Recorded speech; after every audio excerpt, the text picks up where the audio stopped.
Good morning and a very warm welcome to a special lecture today on the travels of Dean Mahomet. The lecture is a part of the IWE online project where we have a couple of lectures on early Indian writing in English. Today's speaker is Dr. Daniel Roberts. Dr. Roberts taught at Loyola College, Chennai, Magdalen College, Cambridge, and Manchester University before joining Queen's University, Belfast, where he teaches courses around the Romantic period, the Orient, and Indian writing in English. His research focuses on interconnections between the East and West during the long 18th century. He is the editor of critical editions of works by Charles Johnston, Robert Southey, and Thomas de Quincey. His edition of Robert Southey's The Curse of Kehama, which uncovers the extent of Southey's engagement with Orientalist and Indological research of his time, was volume 4 of the works of Robert Southey, which received a citation as Distinguished Scholarly Edition from the Modern Language Association of America, the MLA. He has also co-edited Romanticism and Blackwood's Magazine with Robert Morrison.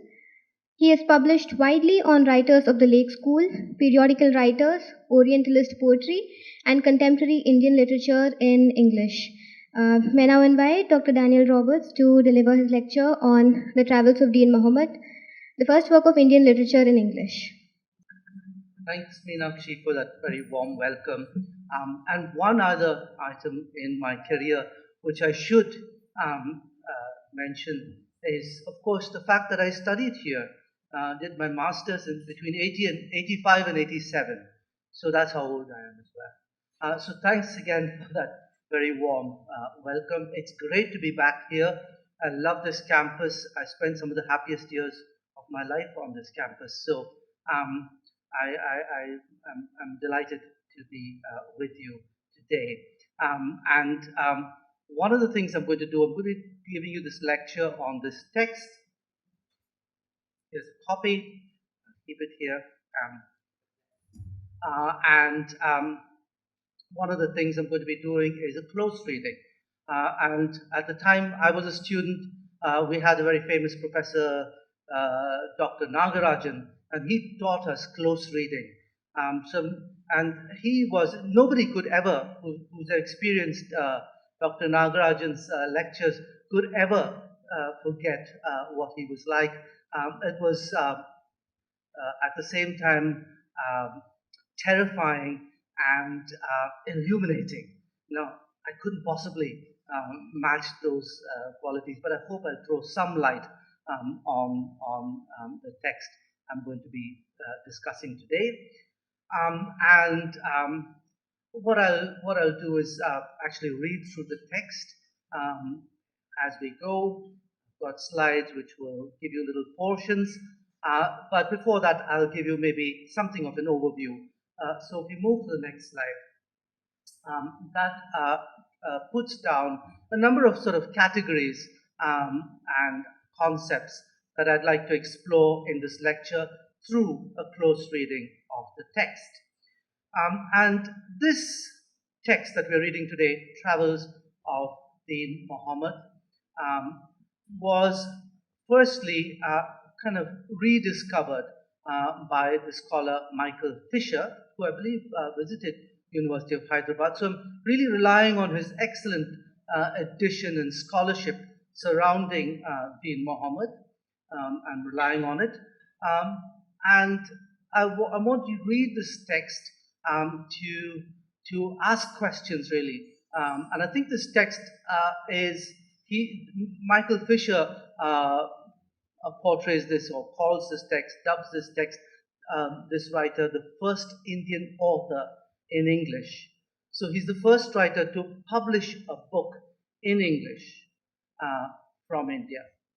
And this book was published in Cork, in Ireland, in 1794. So it's been a long neglected text, and I think it raises some really interesting questions about identity, audiences, and so on. Who is this written for? What kind of identity does this writer, Dean Mahomet, hold in his text? Okay. I'm going to say a little bit, I'm going to place this context. I'll just remind you, 1794, this is, of course, the Romantic period. So if you've studied any Romantic literature, this is where you're kind of placing the text. It's very much a work that comes out of the Romantic period, and particularly the 1790s. It was a particularly sort of fraught time politically in Britain. And there was, of course, a really major event in world history in 1789, just before Dean Mahomet publishes this text. Can anyone, any of the students, tell me what that event might be, 1789? Brilliant. Okay, you're well taught. So 1789, and what the French Revolution does is it polarizes opinion very strongly in Britain. Some see this as an event that's warmly to be welcomed. New ideas, building a new society. What wonderful ideas these are. Others are deeply worried about this. Beheading a king, that's terrible. The conservative reaction then is to be extremely worried about these dangerous new ideas that are circulating. So 1790s is when Dean Mahomet is producing his text. And particularly with regard to Ireland at this time, Ireland, firstly, I should mention, is often referred to as England's first colony. So Ireland is very much under Westminster control at this time, though many in Ireland resent this and are contesting this. We'll think particularly about Ireland's place here. Dean Mahomet is going from India, an area that's being rapidly colonized, and goes to another colonial situation, which is Ireland. So what does that mean? How does he perhaps connect these places? Those are questions that might come up in reading this text. And a particular point that I want to emphasize here, and this is something that Michael Fisher, I think, doesn't quite mention in his edition of Dean Mahomet, his travels, is a particular event in 1790s Ireland is the issue of the East India Company Charter. Now, Ireland basically subscribes to this East India Charter. There's this monopoly that East India Company has over the trade. But many in Ireland are extremely unhappy about this. The Charter is now coming up for renewal, and there is a lot of agitation in Ireland about whether basically Ireland should set off on its own track and negotiate its own sort of trade deal, if you like, with India, or whether it should continue to accept the monopoly that the East India Company holds on trade. So that, I think, is really a very important fact in reading this text. Okay, so we'll think about that, and you can think about this as we read the text. And of course, that this was a period of imperialism in Ireland and India. But perhaps the point to make here is that it's still a fairly young form of imperialism. It's not the full-blown imperialism of the Victorian era. It's earlier. There are certain portions of India that have come under control, but it's rapidly gaining control over India. There's a declining Mughal empire as well in India at this time. So we'll think a little bit about these changing power relations in India when we read this text.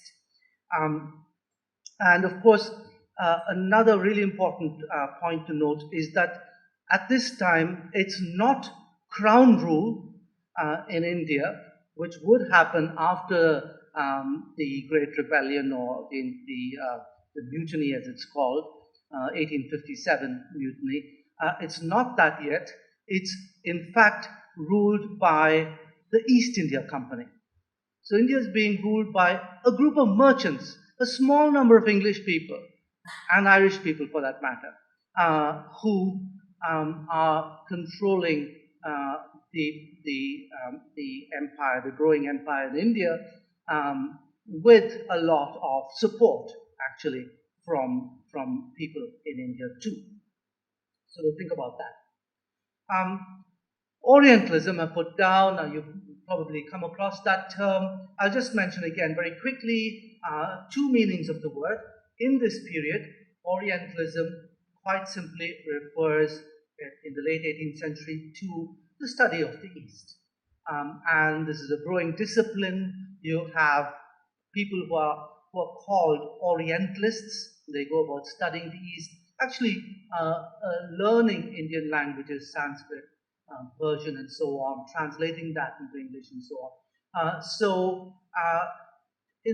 You can think about how Deen Mahomet's travels kind of is part of this new study of the East, where people are interested in the East and learning about the East. So in some ways, it plays to that. But there's also a second definition of Orientalism, which has been made influential by Edward Said and his book called Orientalism, in which he says, yes, of course, he talks about that study, but he says what was happening in this study was that this kind of study became a tool for control. There was a kind of power dynamic embedded in the discourse. He uses Foucault's idea of knowledge being related to power. So to learn about something is also to have control over it. Okay, so we'll think about how these ideas of Orientalism are also significant to reading this text. Genre is the other term there. So what kind of text is it? Well, obviously, it's a work of travel writing. There are lots of romantic period travel writers, very much a popular genre in the period. It is also a genre that in this period is becoming more sort of grounded in empirical knowledge. In the earlier 18th century, you have texts that they're quite fantastical, really, which call themselves travel writing. Gulliver's Travels is a great example by Swift, an Irish writer, where, of course, he goes off to places. He's always actually trying to get to India, by the way. If you read Gulliver's Travels, you'll see he's always trying to get to Gujarat or somewhere like that. And he comes into contact with strange people who are tiny or huge and so on and so forth. So 18th century travel writing was quite fantastical, but by Deen Mahomet's time, it's become quite empirical, quite grounded in factual representation. And Deen Mahomet's text is very, very much rooted in that, based on his own experience. But talking about his own experience, we can also think about this text as an autobiographical text. Autobiography is a genre, and the word itself is a genre very much associated with the Romantic period, and the word itself is actually invented at this time. Now, it's a very common word in English today, but in the late 18th century, it's really a very new word, autobiography, not used in the text, but you can think about it as a kind of a self-exploration, a self-expression. And Deen Mahomet not only gives us his travels in an objective sense, but he brings himself into it. It's his experience, his travels, that also play a part in this work. So it's autobiography as well. We can also wonder about this work in the context of Indian writing in English as part of this genre, which is very recognizable today, which we call diasporic literature. And of course, there's a very significant body of Indian writing in English that's produced in the diaspora. So, could we call Dean Mahomet's text a form of diasporic writing? I'll come back to that question, but it's something that we can think about. And perhaps we can even ask ourselves in generic terms, could we call this book a work of propaganda? What's he really out to do in this book? Okay, so raise lots and lots of questions about the nation. As I said, Michael Fisher, in his edition of this text, he describes it as the first, he titles it the first Indian author in English. But what do we mean by that term Indian there? How secure a form of identity is being Indian? So, can we speak of a national identity in any sort of political sense in this time? So, that's another question you might want to think about. And finally, I'll say a little bit about Dean Mahomet's career. Some of it will come up in the text as we read it, but he actually has a really, really interesting life. Pramod was just chatting about this a little while back. So Dean Mahomet is he's a camp follower who attaches himself to the East India Company, army. He follows his patron, a man called Baker, to Ireland. When he reaches Ireland, he marries an Irish woman from the sort of Anglo-Irish elite sections of society, and he produces this book then in Ireland, and it's directed to Irish audiences. Thereafter, he went to London. He started a coffee house in London. A lot of people from India who end up in the UK are associated with the restaurant business. A couple of years back, they took a poll on which was Britain's favorite dish, and guess what? It was a curry. Curry was the favorite dish in Britain. So he's part of this. He starts a coffee house. He's the first restaurant manager from India, maybe in Britain as well. And then after that, he went to Brighton, which was then a very fashionable spa town in Britain, and he sets up as what he termed a shampooing surgeon. So he gave shampoo. The word shampoo is actually from champana, by the way, and it's again a new. It's now a very standard English word, but it's actually a word with Indian associations. Champana, massage, and he sets up as a shampooing surgeon, and he gets a lot of fame in this period as a shampooing surgeon. So a man who can reinvent himself in many ways. Okay, so we'll think about this idea of image production and reinvention as well when we read this book. Okay, so those are sort of broad categories and concepts I want you to think about when we're reading this book. So let's move to the next slide. Okay. I'll read here from the slide. One second, I probably shouldn't be stepping away from the mic because it's being recorded. So I'll get, I think I have some copies of my slide.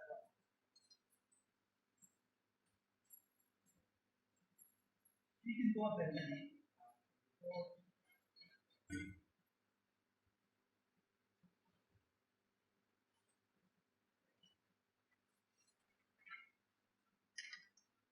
okay, so this is where he starts. He describes his book. Since my arrival in this country, I find you've been very anxious to be made acquainted with the early part of my life and the history of my travels. I shall be happy to gratify you and must ingenuously confess, when I first came to Ireland, I found the face of everything about me so contrasted through those striking scenes in India, which we are wont to survey with a kind of sublime delight, that I felt some timid inclination, even in the consciousness of incapacity, to describe the manners of my countrymen, who, I'm proud to think, have still more of the innocence of our ancestors than some of the boasting philosophers of Europe.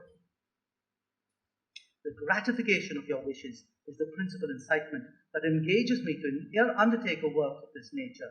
The earnest entreaties of some friends and the liberal encouragement of others to whom I express my acknowledgments, I allow are secondary motives. So I want to pick up on a couple of things. Firstly, he's directing this book to his Irish audiences. People are asking him about the place he's come from. So he's writing for Irish audiences who are interested in India. Secondly, I just mentioned this contrast he makes between the sublime in India. I've given you on the slide there an image by Thomas Daniels, one of the image producers who worked in India, who came to India and produced images. Now, these images would have circulated in India and in Britain at the time. So he's writing, there's an image of a rope bridge in Srinagar, which with the Himalayas in the background. And that's the kind of image of the sort of sublime image of India that Dean Mahomet is evoking in his writing. So he's referring to this kind of image of India as sublime in that sense. And in aesthetic terms, he contrasts that with the more beautiful, but in aesthetic terms, tamer countryside that he sees in Ireland. Okay, of course you probably know that Professor Pramod Nair here has written a very interesting and important book on colonial aesthetics. So that's a kind of aesthetics that's embedded very much in this little description here. Okay. So I'll move on, and before I move on to the next slide, you'll notice here he talks about two particular motives. This is kind of primary motive, the principal incitement that is just the entreaties of his friends. He says, I'm doing this for the sake of my friends. But secondarily, he says, there are encouragements from others. And who are those other people? He doesn't say who those other people are who are encouraging him to write this book. But I think that's actually quite an interesting question. Who actually is kind of driving this publication? We'll think about that perhaps as we continue. Okay. So next slide, please.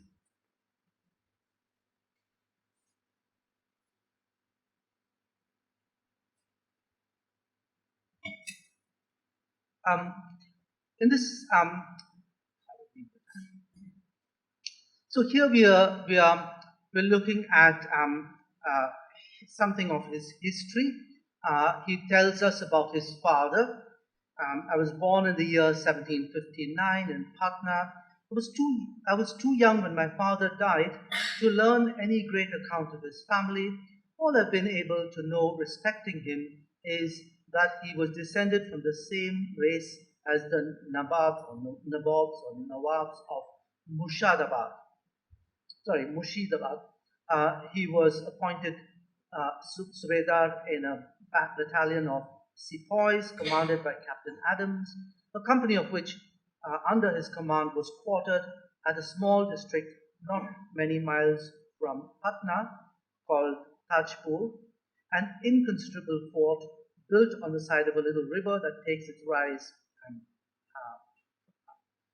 a few miles up the country. Here he was stationed in order to keep this fort.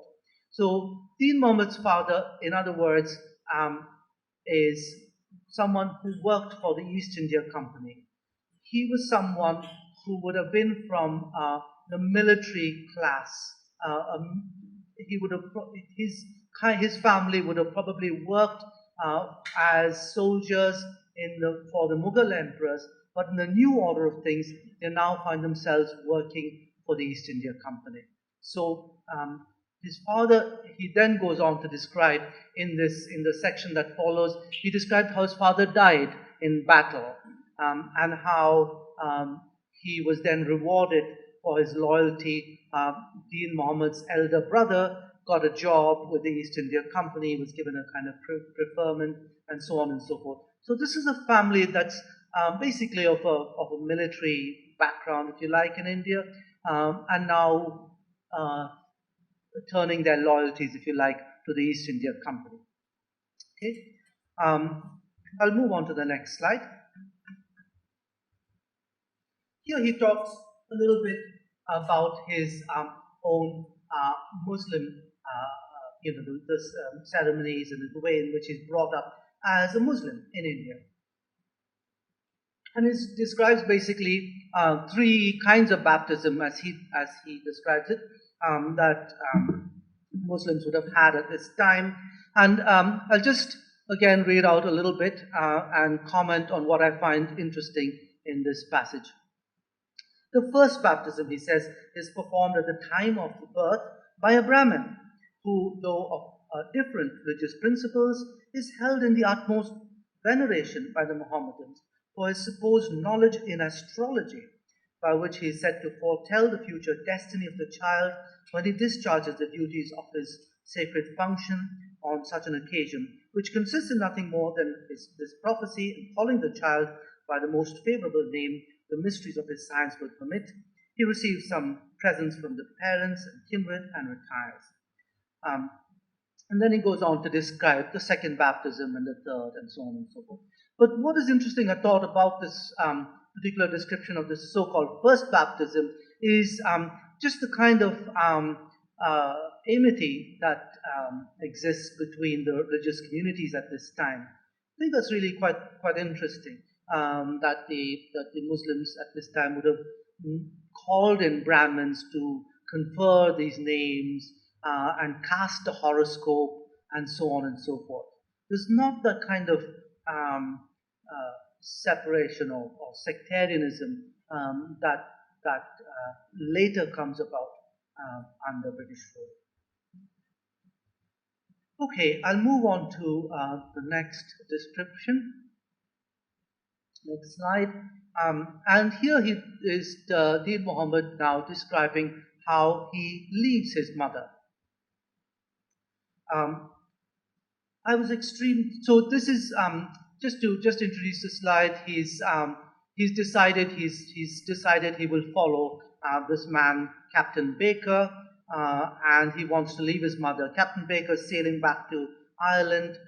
He will take his leave and join Captain Baker in his travels, actually across India, and then in the end he ends up going away to India. But he's now taking his leave of his mother, and he's about 11 years old at this time. I was extremely affected at her presence, yet my deep sense of gratitude to a sincere friend conquered my duty to an affectionate parent and made me determine in favor of the former. I would not go, I told her. I would stay in the camp. Her disappointment smote my soul. She stood silent, yet I could perceive some tears succeed each other, stealing down her cheeks. My heart was wrung. At length, seeing my resolution fixed as fate, she dragged herself away and returned home in a state of mind beyond my power to describe. So he finally proves implacable. He won't yield to his mother's entreaties. He decides his loyalties lie now with the East India Company and Baker. You can see the kind of sentimental strain in this text. It's clearly a parting scene of sentiment. And of course, this is very much a feature of literature of this time, Romantic period literature, what's called sensibility in this time. Jane Austen satirizes it slightly in her novel Sense and Sensibility. Sensibility is this kind of emotionalism that's there. And yes, there's that emotion in this text, but there's also kind of steely resolve in Muhammad himself. He decides, right, that's it. My loyalties are stronger than my affection. And he moves away. Okay, I'll move on then to the next slide. Okay,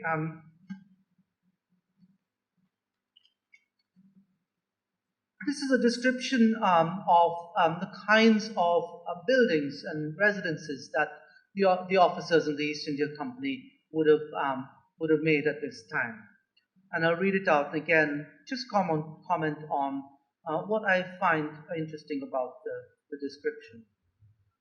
So he's describing the officers' bungalows were constructed on a plan peculiar to the taste of the natives.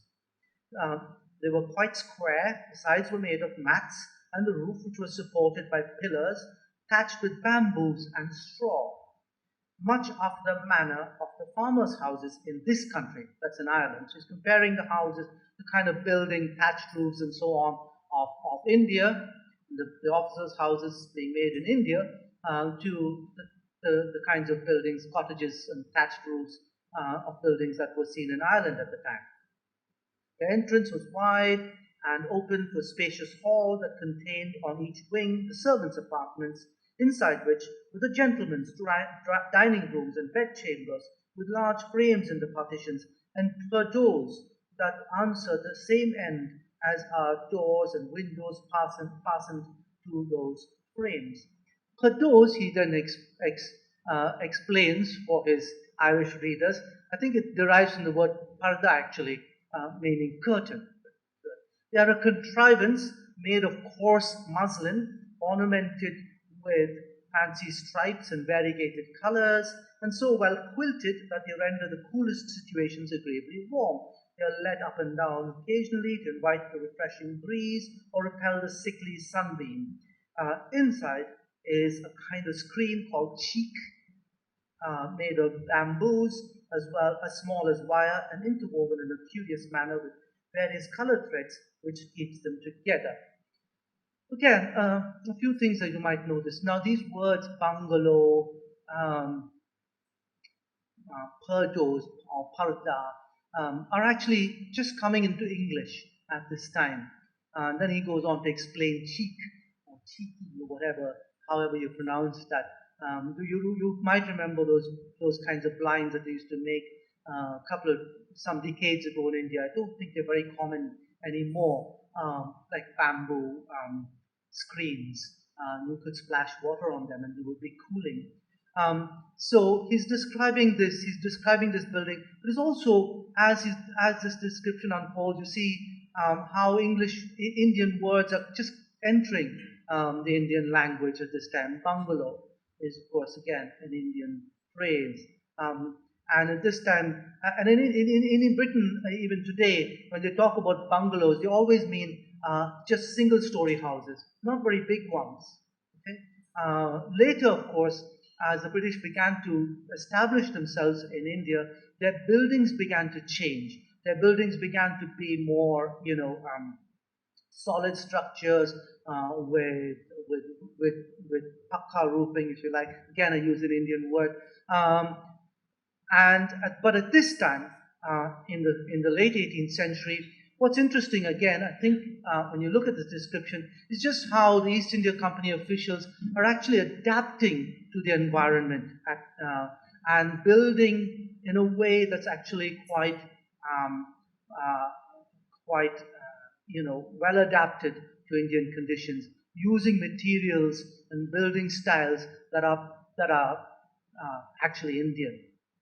Later, the buildings would more and more resemble British architecture. So by the late 18th century already, you see in Calcutta buildings that are resembling Georgian Britain and so on. Okay, if you look at those images by Thomas Daniels of Calcutta in the 1790s, 80s, and 90s, you'll just see what I mean in the way buildings are changing in the East India Company at this time.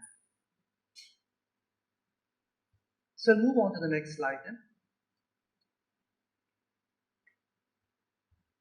And here we have a description basically of what would be later called the Nautch girls or the courtesans or Devidasi women.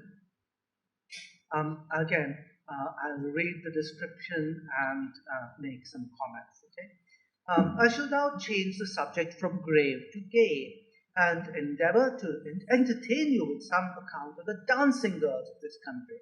They have different places of abode, sometimes occupying the handsomest houses in towns or cities, and in the fine season of the year, they retire to the country where their villas, gardens, bowers, and every other rural improvement are laid out in such a manner as to lure the most unconcerned observer.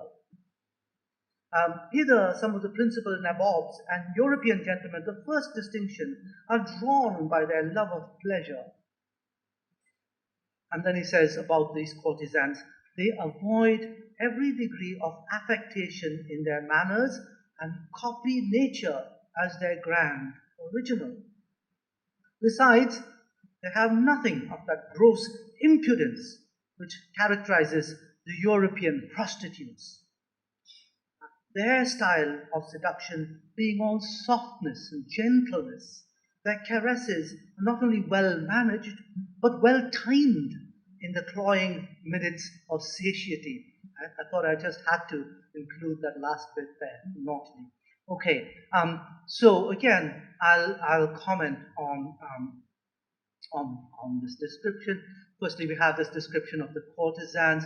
They are described, firstly, you can consider their status. In this description, they're not described in demeaning terms at all.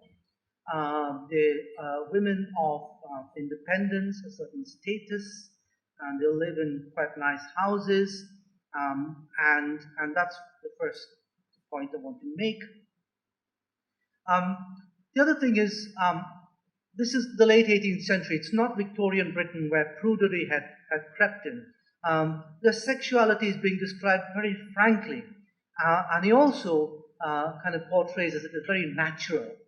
He says their sexuality, their arts are in some ways very natural. He actually contrasts them with European prostitutes who are looked down upon and considered as immoral and so on and so forth.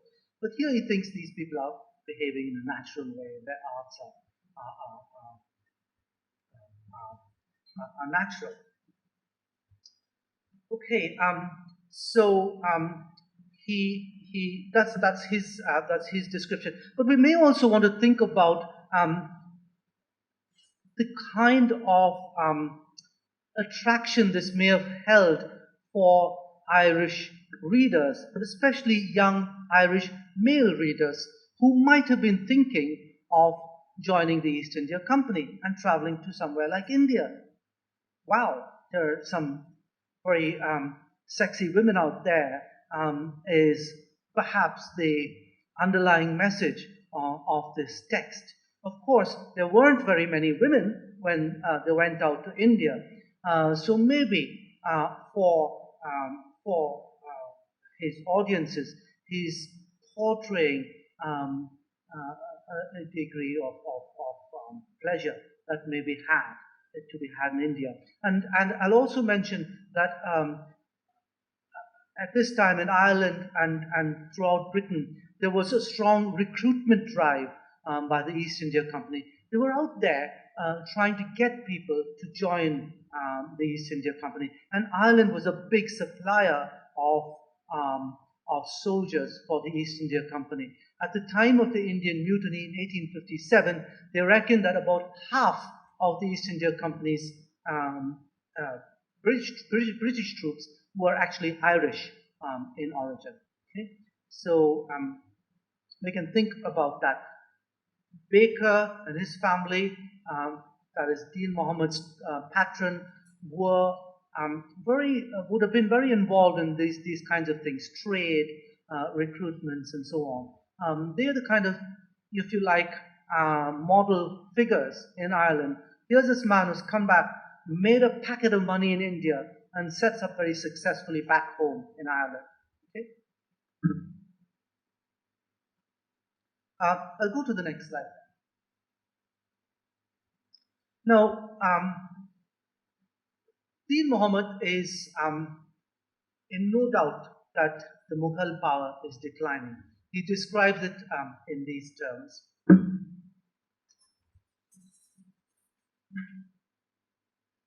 The history of the revolutions of his court is fraught with so much fiction. I think he's talking about Aurangzeb's court, that it would be impossible to reconcile it to reason or reflection. Yet, if we believe the records and traditions of the natives, its sovereigns were the greatest and most arbitrary monarchs in the world. Their orders, though ever so extravagant, were submissively obeyed, and their mandates observed by the remotest nations. So he's recalling a past time of glory for the Mughal Empire when it was very, very powerful, and its monarchs were sovereign. Their very name struck terror into the hearts of their enemies. But so rapid has been the decline of their power that the race of the great Tamerlane is now little respected since the days of Nizam al-Mulk. The royal tenure of the throne has grown so insecure that the Mughal has been, of late years, deposed at pleasure to make way for such of his servants as could gain over the people that great engine of power to their cause. So, certainly in Deen Muhammad's eyes, at least, it's pretty clear that the Mughal Empire is on the decline, and it's the East India Company, the British, who are ascendant in the ascendant here. Okay. Now, historians contest that. Some 18th century historians decline this whole so-called myth of decline, the myth of the decline of the Mughal Empire. But from a contemporary observer like Deen Muhammad, there seems to be little doubt in his mind of what he's seeing. A new order is taking place, and he sees this as pretty irresistible in its emergence. Okay, my next slide, which continues on this theme of British power. Here's a description of the fort of Fort William, was still standing, of course, in Calcutta. This is the new fort that had been built just after 1757. And here's his description of it. So again, I'll just read it out, and you can see what you think.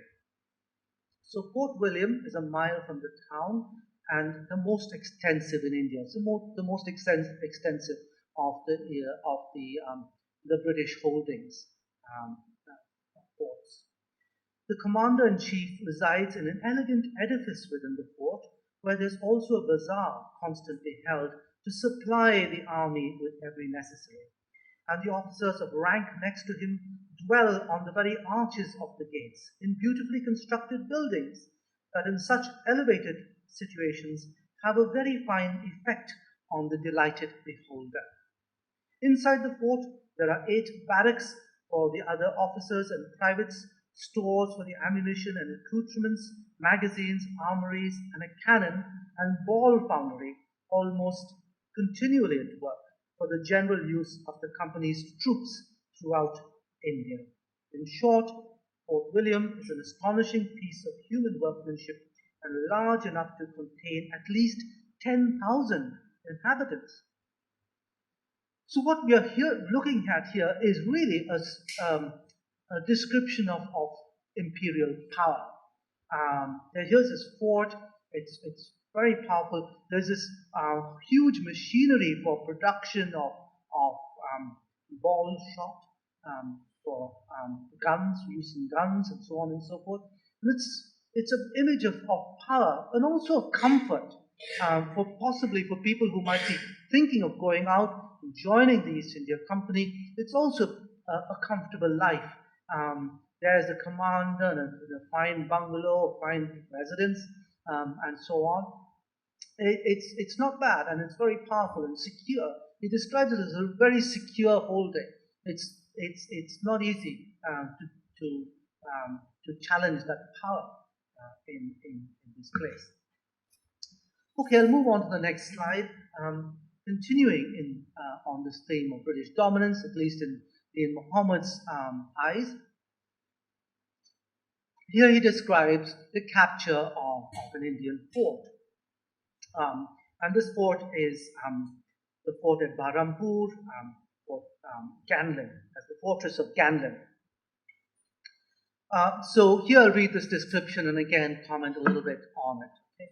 So everything in readiness, Captain Bruce ascended with 12 men, and when he had got within the fort, he ordered them to sit down as closely as possible under the wall until the others would come up. Just by the way, that this particular fortress, as you might see from that representation over there, was considered to be impregnable. It was surrounded by water, situated in a high place. It would be impossible, it seemed, that anybody could storm such a fort. And yet, this is what the East India Company was trying to do. So he's describing this operation. So they're all waiting there. Captain Bruce is commanding this thing. Near the place where they concealed themselves, 3 chowkidars lay asleep, and 3 sepoys rashly fired, which had almost defeated the success of the enterprise and sacrificed the lives of the little party, which was soon surrounded by alarmed members of the garrison. So somebody fires a little too early, somebody just gets nervous and fires, and they're almost surrounded, they're quickly surrounded, and the whole expedition is nearly rendered fruitless. However, before they recovered from the astonishment of seeing our gallant soldiers within their walls, 30 sepoys had ascended, and the rest followed very fast. Thus fell in less than 2 hours the great, and as it was deemed, impregnable fortress of Ganlin, without the loss of a man, and 20 only were wounded. The greatness of the undertaking reflects the highest honor on the officers and men employed in it, and proves the general opinion there is no difficulty so arduous which may not be subdued by the resolution and perseverance of a British soldier. So here he describes, he's lauding the perseverance and braveness and strategy of the British commanding officer. But you'll also note how the whole expedition is, of course, massively backed up by Indians, sepoys, and so on. So there's a handful of commanding English troops, but they also got, a huge Indian following behind them. Okay, I'll move on to my next slide. And here he's talking about in their campaigns, they're going about dealing with the countryside, passing through the countryside. And here he's talking about dealing with what he calls paharias, the same word we still use, I think, hill people, tribal people. And he's describing the way in which the East India Company would have dealt with this. Incidentally, just this morning, I was reading the latest issue of India Today, and it has a description of some tribals who apparently killed an official. So they killed a forest official, and they're disputing the way in which the Indian government is using, or the state government in this case, is taking forest land and so on and so forth. Okay, and they killed a forest official. And what's being passed in India today is a new law that will give arms to the forest officials. In other words, they're arming forest officials to deal with tribals using guns. Okay. We'll just keep that in mind when we read this little passage from Deen Mahomet. So here they are progressing with the army. Our army being very numerous, the market people in the rear were attacked by another party of the Paharias who plundered them and wounded many with their bows and arrows. The picket guard closely pursued them, killed several, and apprehended 30 or 40 who were brought to the camp. So they captured some of these people. Some of our Hutiwalis, etc., as were fortunate enough to escape with their lives from those unfeeling barbarians, that's how he describes them, made the best of their way to the camp and related the story of their sufferings to the commanding officer. So some of these people were captured. Some of the British, the East India Company sepoys are captured by these tribal people, but they escape and then they make their way back to East India Company camp. And then they tell this story of their sufferings to the commanding officer, who, kindled into resentment at the recital, instantly resolved to send 3 quartermasters with 2 companies of sepoys in pursuit of the lawless aggressors, some of whom were luckily found ploughing in a field, to which they were directed by 2 of the men whom Providence rescued from their cruelty, and observed numbers flocking from the hills to their assistance. Our men, arranged in military order, fired on them. Some of the savages fell on the plain, others were wounded, and the greater part of them, after a feeble resistance with their bows, arrows, and swords, giving way to our superior courage and discipline, fled to the mountains for shelter. So, what happens? The reprisal is bloody and humiliating. They are actually killed. The tribal people, they are supported by the other Paharias who come in from the hills and so on. But the British troops, with their guns and military formation, are far too strong for them. They fire on them. They have bows and arrows. These people have guns. And that's the difference between them. What is being also emphasized here is technological superiority. That's what's giving them power. So, slightly sobering thought. But there you are. That's how he describes them. I'll move on to the next slide. So, here we have a description of the dealing treatment of this figure, Raja Chet Singh. Now, Raja Chet Singh is one of the Nawabs in Bengal at that time, and what he was doing, just to give you the background, was he was resisting the demands for tax that the British government was asking, the company was asking for. So he was required to pay taxes. He couldn't afford those taxes, and he tried to resist. He was deposed, basically. He was hunted down, and he lost his power and was deposed. So I'm going to read you this description and again make a couple of comments. Sorry, this is not a description. Let me just clarify. Deen Mahomet is very clear that Chet Singh was foolish in trying to resist British power, and he was deposed. Deen Mahomet is in no doubt about that. But he then goes on in his text to quote from Chet Singh's own kind of self-vindication. So what I'm reading is Deen Mahomet's quotation of Chet Singh's vindication and his kind of self-defense to the East India Company. And he's writing, Chet Singh is writing to the East India Company saying, look at my land. And I'll read out this distinction. I'll read out these lines from Chet Singh. Look to my country. Look to others. Do not the different pictures they present to you mark the limits of them more than the boundaries which nature itself has drawn out. My fields are cultivated. My villages are full of inhabitants. My territory a garden, and my subjects happy. For from the security I've given to property, my capital is the resort of the first traders of India, and the treasures of the Marathas, the Jains, the Sikhs are deposited here, as well as those brought hither from the remotest borders of the eastern world. Hither the widow and the orphan convey their property without dread from the violence of rapacity or the gripe of avarice. The wayworn traveller within the burn of my country, lays down his burden unmolested, and sleeps in security.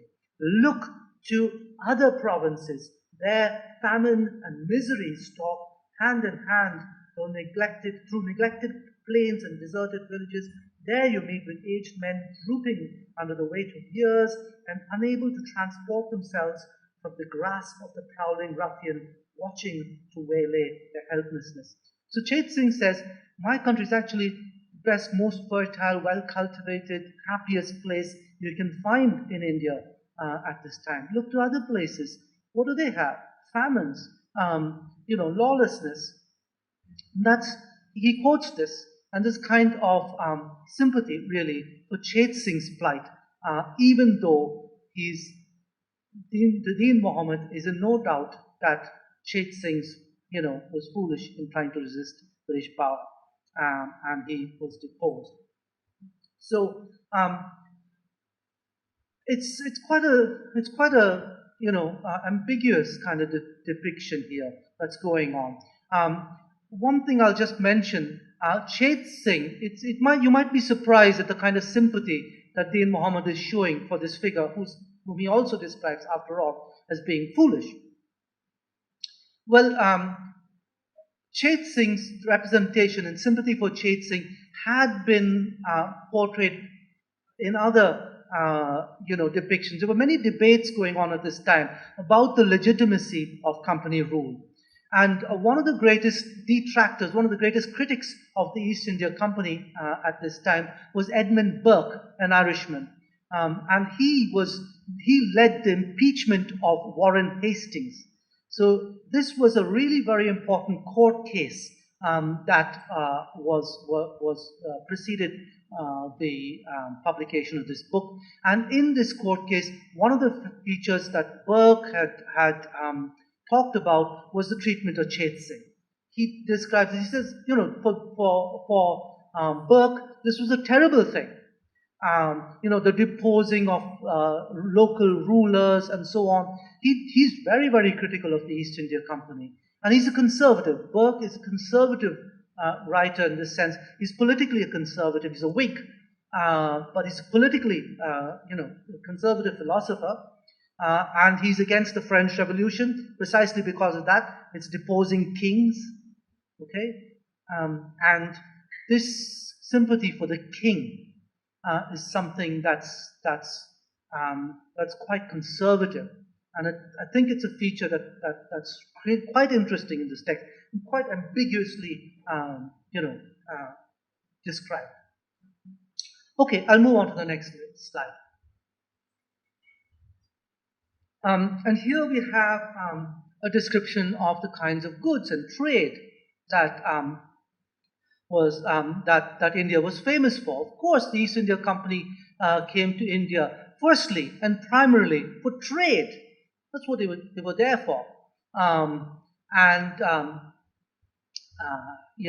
You can think also about how goods from India were making, and of course from the empire, tea from China, cloth, textiles from India were just becoming part of the everyday lives of people in Britain at this time.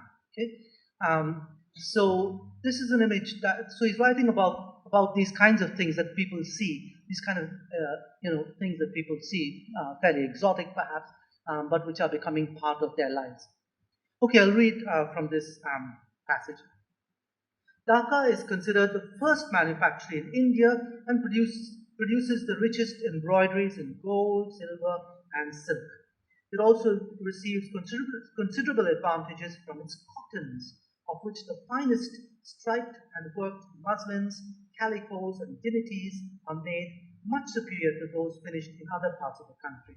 The best kind, manufactured for the immediate use of the great Mughal, that's the Mughal emperor, and his zanaras, are of exquisite workmanship and greater value than any permitted to be sold either to the natives or foreigners. So the Mughal court has the very best of this produce. Then the seconds may be going to Britain and maybe taken by other native people in India. The filigree work in particular is admirable. and the workmanship being more costly than the metal itself. And you get an example there for filigree box. It's not perforated as with us, but cut in shreds and joined with such inimitable art that the nicest eye cannot perceive the juncture. So these beautiful filigree boxes and things like that, which are being produced. So again, you can think about how this would have read to people. Of course, these are kinds of objects coming into Ireland and Britain at this time, but it's also for somebody who might be wanting to go out there, the kind of thing that they could make money from. They could get involved in this trade. They could bring some of these things back. Another point, Ireland is also a very important colonial manufacturing ground. A lot of linens, textile in particular, was being exported from Ireland. Linen in particular. Ireland had a very, very big linen trade. Even now, Irish linen is very famous. So, you know, the company officials would have got their linens from Ireland. Butter and other items would have been transported from Ireland. Wheat, beers, things like that would have been transported from Ireland. It's a big manufacturing ground. Foundries, they were talking when we were reading about Fort William, we were talking about the foundry where they were producing gunshot. Again, in Ireland was a big producer of these kinds of goods for military use as well, and would have served the East India Company. So there are all kinds of interests going on. Interest in Ireland for those who are producing goods which would possibly go to India, but also getting goods back from India, which would come back to places like Ireland. Okay? I'm going to move on next, sort of reversing the sort of movement from grave to gay, as the Mahomet puts it. I'm going the other way around, so I'm going from gay to grave, perhaps. Here is the next slide is a description of this famine.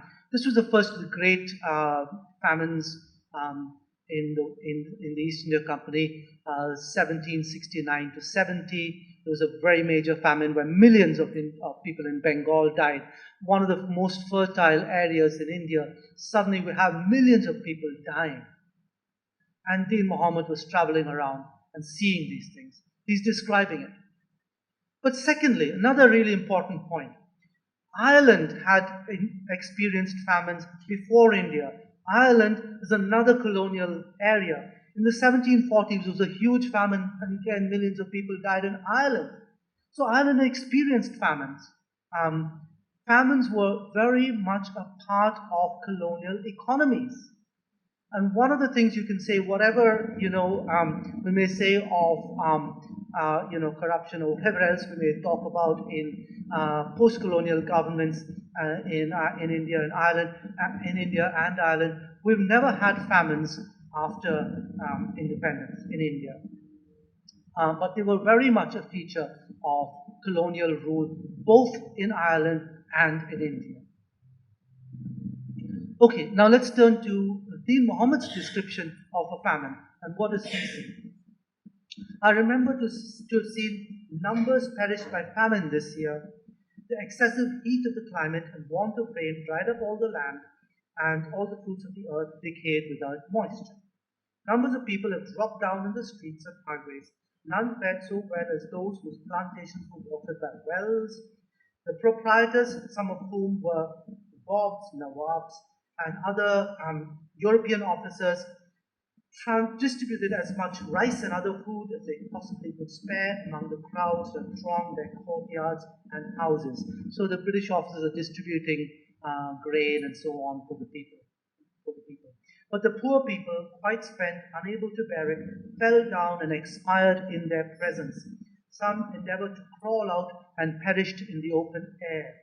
Little did the treasures of their country avail them on this occasion. A small portion of rice, kindly administered to their wants, would have been of more real importance than their mines of gold and diamonds. So he describes this firstly, a few points here. He describes this first as a failure. It's just a natural occurrence. He's not talking about, he just sees this as a natural occurrence. The rains have failed, the crops have dried, so therefore it's a famine. Amartya Sen makes this very important point in talking about famines. He says, actually, famines are not about failure of crops, they're a problem of a failure of distribution.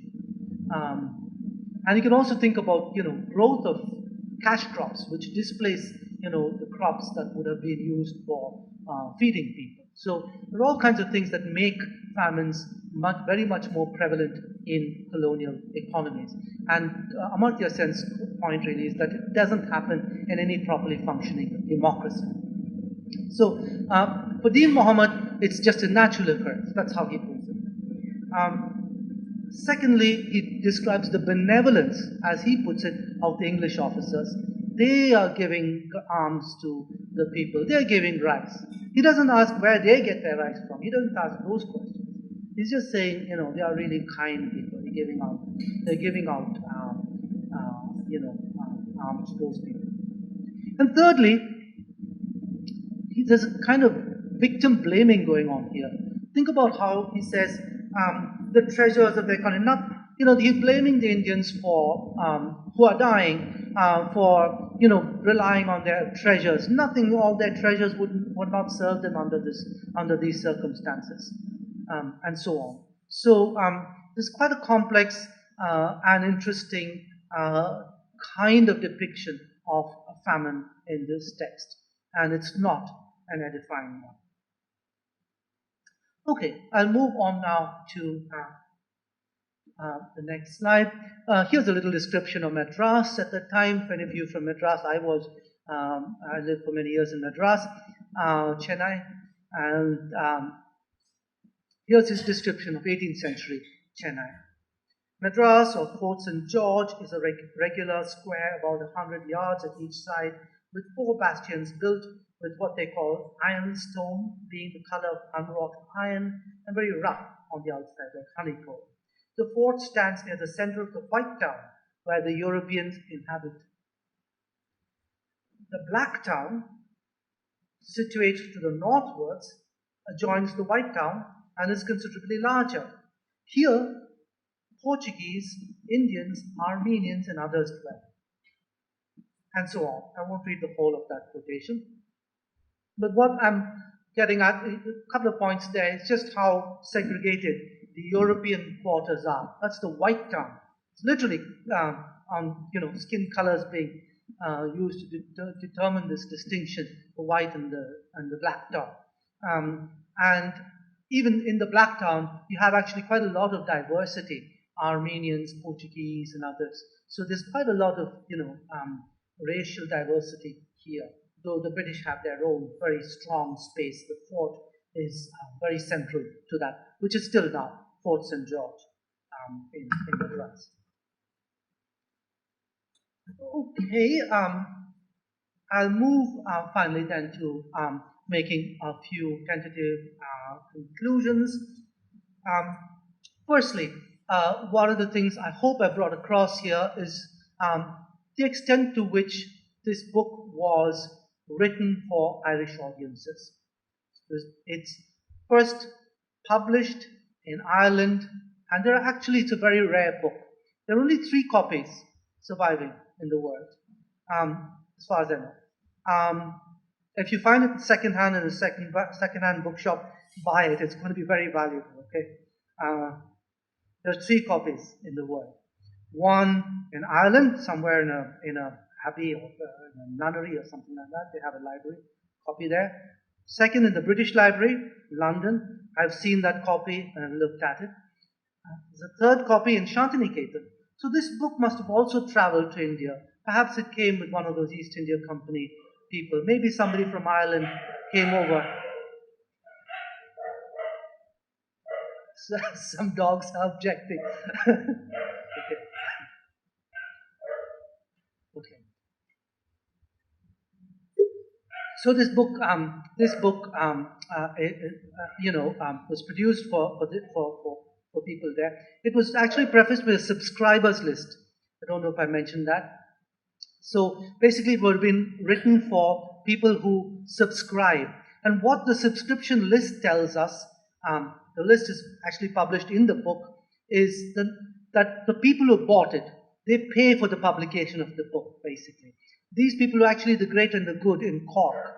There's a bishop there. There are, the well-to-do Anglo-Irish, aristocracy and the powerful elite of Cork are buying this book. Okay?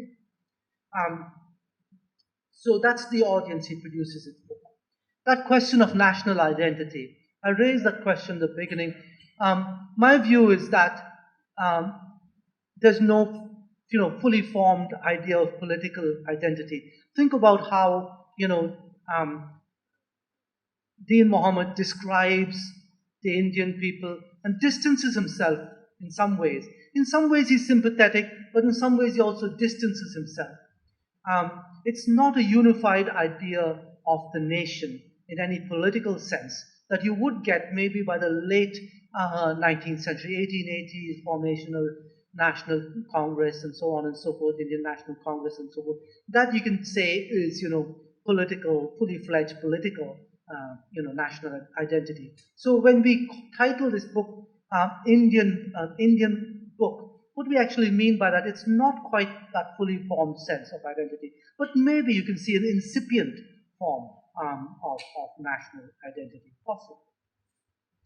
The third point I want to make is it's very much a book written in the service of the East India Company. It's part of the subtitle. The longer title of the book says, this is the travels of Dean Mohammed, blah, blah, blah, in the service of the East India Company. He's traveling through India in the service of the company. And the company is very, very important in this book. I think I would like to emphasize that point far more, I think, than Fisher does in his edition. I think he produces a more celebratory account of Dean Mohammed's work. Now, is it diasporic literature? Again, I put a question mark there because in some ways I would say no, because there isn't a fully formed diaspora as we have now. Right now, when we talk the Indian diaspora, it's a worldwide phenomenon, and it's very powerful. It actually has it has sway on the Indian government, and in the West there are pockets of Indian people who are influential and so on and so forth. Now, Dean Mohammed was not writing in such a time. There wasn't that diaspora in that full-fledged sense. However, in some ways, if you look at it in a different way, somewhat longitudinally perhaps, you can see that some of the features that we associate with diasporic writing are evident in this text. So here's somebody who's trying to make his way in Britain of the time. He's quite a lone figure. He would have met a few other Indians, perhaps. He certainly met Talib Khan, Abu Talib Khan, when he traveled to India, incidentally, interestingly. And they would have met in Cork. But he was writing for a very Irish audience. Okay? So I put a question mark over whether you call it diasporic writing or not. But you may see some parallels to be made, but it's not full-fledged diaspora. The other point is image making. I think Dean Mohammed is a man who actually reinvents himself a number of times. And the frontispieces, which is the image I've given you there, you can see him there. This is the image that's given in the book Travels. So he's there in very, he's dressed in very European style. Some other images we have of him have him dressed in sort of in a courtly Eastern style, and he depicts himself in that sense as well. He has many images, and this is just one image. But you can also think of the book itself as image producing in its descriptions of the East. It creates an idea of India, a description of India for readers in Ireland. And that word native, which he uses, it's used in that simple sense, I think, of just being born in a place. When you say native, it comes from that word, being born, native. It literally has that etymology, being born in a place. He uses it in that sense, but he's also he often talks about the natives as other people. He's he's distancing himself from the natives. But in other respects, he also has some sympathies, you can say, as being one of those people, being an Indian. He's certainly quite, he describes himself as, in some ways, he tries to portray himself as simple, innocent. You may compare it, if you want, or with another text produced around this time, Equiano's interesting narrative. If you've come across that book, published, I think, also in the 1790s, or was it 1780s or so.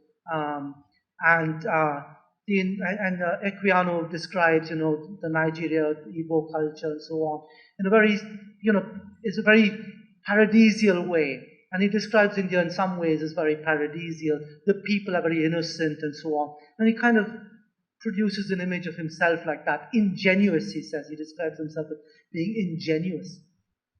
So again, it's ambiguous.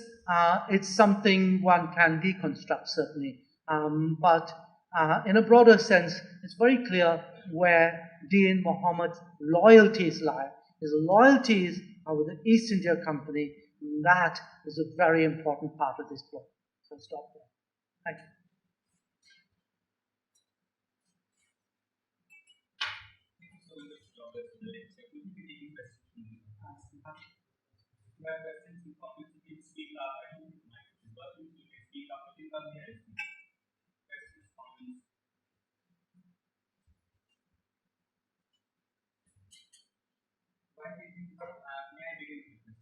How important do you think is the location of publication? I mean, of in Ireland, the origins of English writing in English being of another colony. And how do you think should it change our conception of the origins of this system? I mean, it's very rare. People study of people know of King Muhammad as a matter of fact. But then very rarely we pay attention to the fact that it's published in form. He went to Ireland and then shifted to London, England, which is very much centered the metropole. So I mean, in what sense should it change our understanding of the origins of identity itself? That's really an excellent question. I think one thing I try to get across in the lecture is just, how important this location is in how the book is produced and so on and so forth. And I think that is really a very important, takeaway, if you like, from the lecture. In thinking about literature of the diaspora, much of which is being produced in the West, for instance, and maybe coming back to India and so on. So I think we should be very conscious about audiences when we look at books and think about the audiences they are intended for. And yes, there's also the sense that Cork at this time, it's one of the principal towns of Ireland, but it's also a city that's very well connected internationally. Ireland has a huge export trade, and this is something that Irish scholars are just becoming more and more aware of. There's a professor, David Dixon, in Trinity College, Dublin, who's just published a couple of really important books on this sort of urban culture in Ireland. And he's written a couple of really good historical books on Dublin and on Cork. And in those books, what he really brings to those books is just the connectedness of these cities with other parts of the world. So the fact that Deen Mohammed is producing this book about India at that time is really important. It connects India with this place in a way that would have been recognizable. And Deen Mohammed, we mustn't forget, though he's a pretty unique figure, he's also probably a very recognizable figure in Cork at this time. So if he walks down the street, simply by virtue of color coding, he would be visible, and people would probably want to know who he is. But he's also got a very powerful patron, who's this man Baker.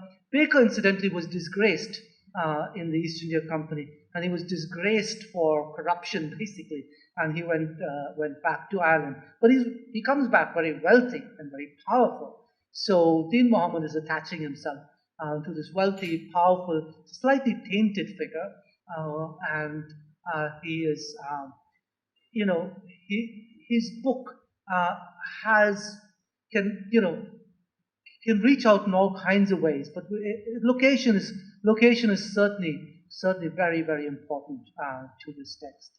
Thank you. That's a really good question.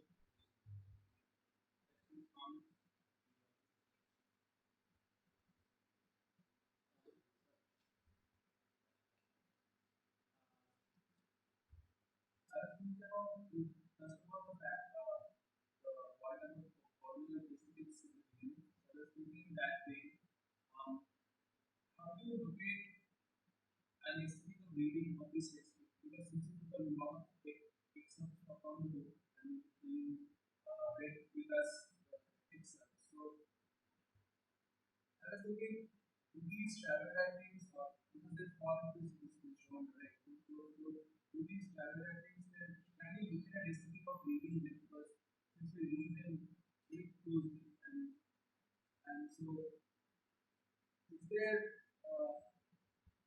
you read like because of the first one of self passion. So is it so how do you place a place like this, the place like this in the place of what you know of Indian literary English? Because it's written for in that sense. Even I was thinking about the text like about the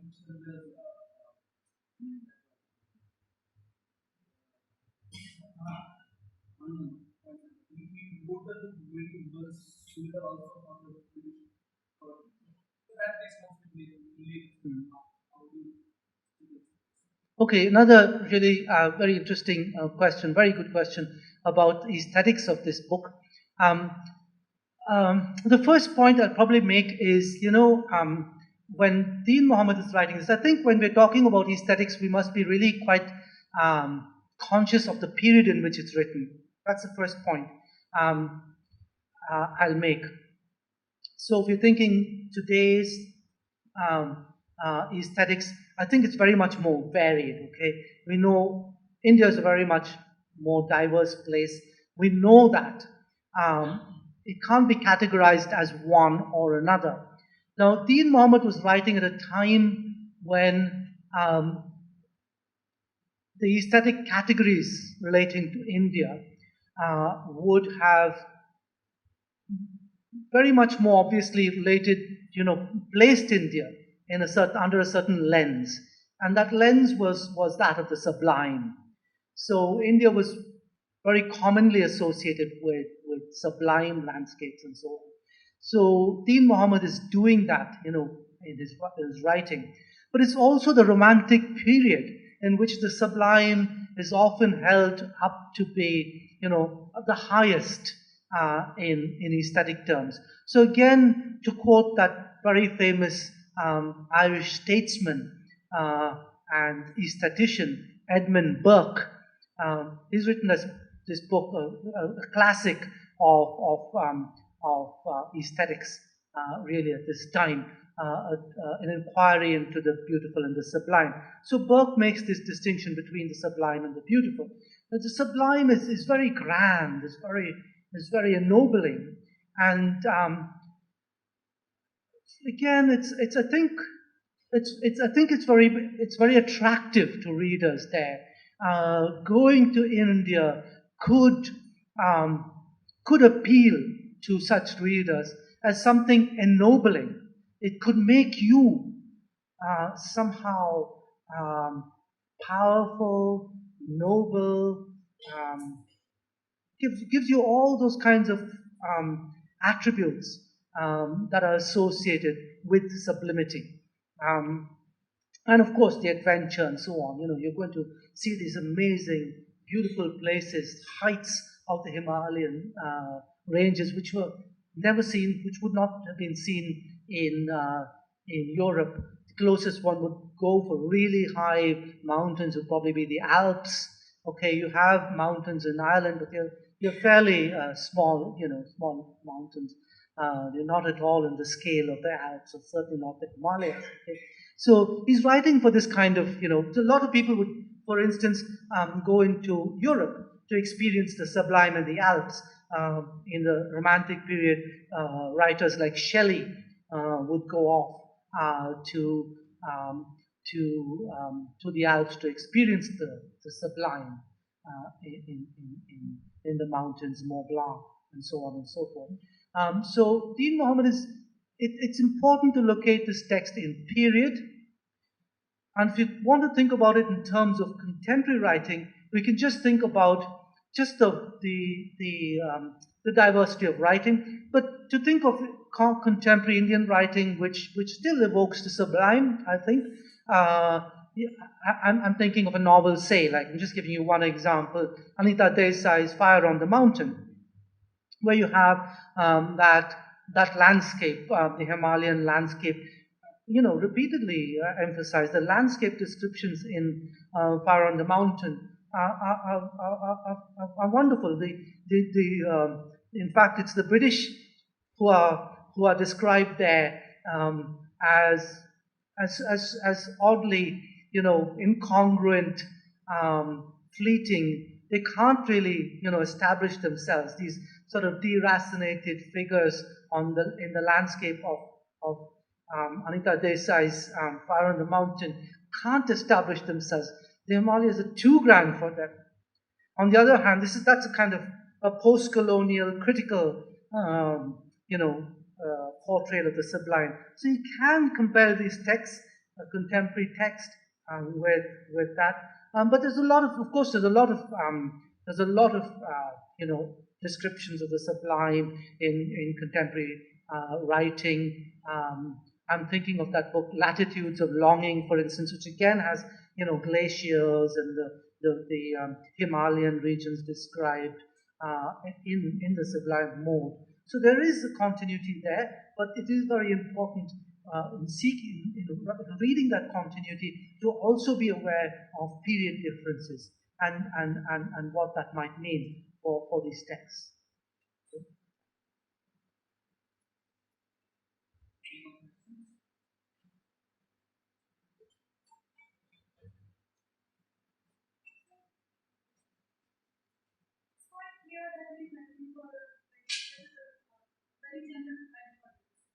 Yeah. He has sort of created a distance between himself and the natives because they live in the country. But he isn't Irish, he's undertaken.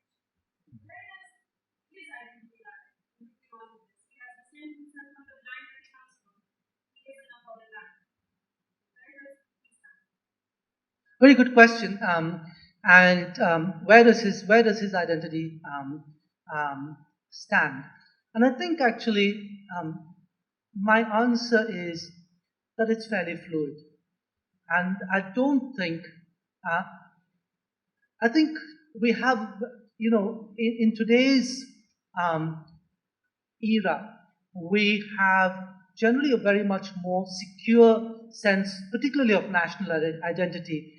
We live in an age where we are defined very often, or we define ourselves. We are defined, and then we ultimately end up defining ourselves by the passports we hold, and so on and so forth. Okay, so you hold this passport, and then that's for who you are. That document defines you.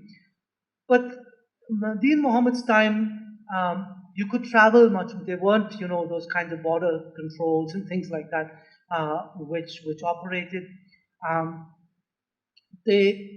One could conceivably have a very much more fluid form of identity. And even in today's world, when we think of identity, we don't need to pin ourselves down to one form of identity. After all, you could be an Indian and also a person maybe from Andhra or Telangana for that matter. There's a new form of identity or that's been there for some time, of course, but it's now been sort of cemented in more recent times by a division or partition or bifurcation of the state. and so on and so forth. So in all these political processes enforce forms of identity on us. But even so, even in today's age, we all bear multiple forms of identity. You can be a woman, you can be a person from Andhra, you can be an Indian, you can see yourself as South Asian, you can see yourself as cosmopolitan, you can see yourself in many ways. And identities can be fluid and can often be channeled in text. And I suppose that's a thing that we are concerned with in text. Those different forms of identity can be played out in different ways in text. And that's really important while thinking about this text. Just on that point of identity, I'll share a little anecdote with you. I gave this um,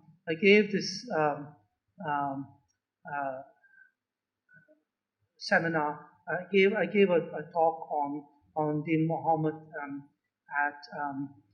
at a post-colonial seminar and was chaired by an Oxford scholar, Alika Burma. And she was a little dismayed by the way in which I portrayed Dean Mahomet. She was saying, "Why are you doing this? Why are you doing this, Daniel? You know, after all, this is migrant writing, and migrants need to be celebrated, and so on and so forth." And yes, that's true. I mean, migrants often get a hard time in the countries that they go to. One experiences that when one migrates, as I have. But at the same time, we can't simply, I do believe, and I think that political events in recent times have borne out my suspicion that we can't take the simple view that migrants are just nice people who will continue to have this fine sympathy, which will always be for fellow migrants and so on and so forth. We can't be just so celebratory. After all, many migrants end up becoming complicit with the orders that they end up serving. And I see this text as one that's deeply complicitous. It is complicitous in imperialism and the company and its politics. And that's something that I really wanted to emphasize, because I think it can be shown or read as a very as a great positive story. Dean Mahomet, look at this enterprising guy. He goes to Ireland. He marries this Irish woman. He establishes a business. He does all these fantastic things. Yeah, he does those things. That's true. He does those things, and all credit to him. But listen, let's not forget, he's also a bit sold out. And that's my sort of hardline response to your question, which is a good one. I hope that answers it.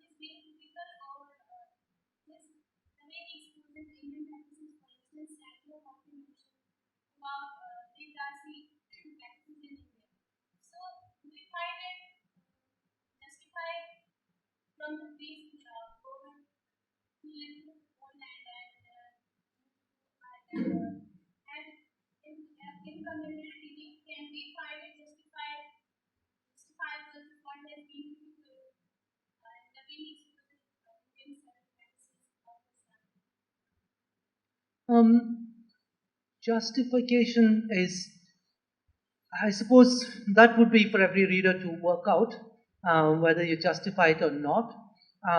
But in terms of period, I think he